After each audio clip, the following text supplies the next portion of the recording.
5 દિવસનો દિવાળી મહાપર્વનો ધનતેરસથી શ્રદ્ધાભેર પ્રારંભ થયો છે, ત્યારે ઘોઘંબા તાલુકા સહિત સમગ્ર ઘોઘંબા તાલુકામાં આ પવિત્ર દિવસની ઉજવણી ખૂબ જ ધામધૂમથી અને ઉત્સાહપૂર્વક ઉજવવામાં આવી હતી.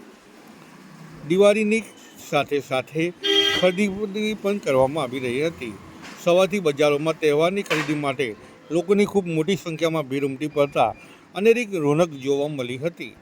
12 અને 13 સુધી કોઈ ઘરાકીનું નામો નિશાન જોવા ન મળતા ઘોઘંબાના બજારો 13 સુધી બિલકુલ સુમસામ જોવા મળી રહ્યા હતા. જ્યારે આજે ઘોઘંબામાં રવિવારીનો હાટ બજાર પણ ભરાતો હોવાને કારણે ઘોઘંબાના દરેક નાના મોટા વેપારીઓ 12-13 સુધી નિરાશ થઈને બેસી રહ્યા હતા, જ્યારે રવિવારીની આશા લઈને બેઠા હતા. જ્યારે આજે કાળી ચૌદસના દિવસથી ઘોઘંબામાં ભીડ જોવા મળતા વેપારીઓમાં ખુશી અને આનંદની લાગણી વ્યાપી ગઈ હતી. રીતિ શાહ સાથે દિવ્ય ભાસ્કર, ઘોઘંબા.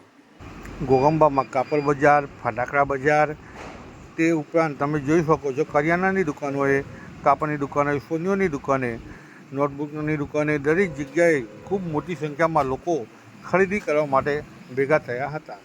એમાં પણ નવી ગાડીઓ લેવાવાળા માટે જાણે કે આજે ખૂબ સુંદર મોકો હતો, તેમ દરેક શોરૂમ પણ હાઉસફુલ હતા. રીતિ શાહ સાથે દિવ્ય ભાસ્કર, ઘોઘંબા.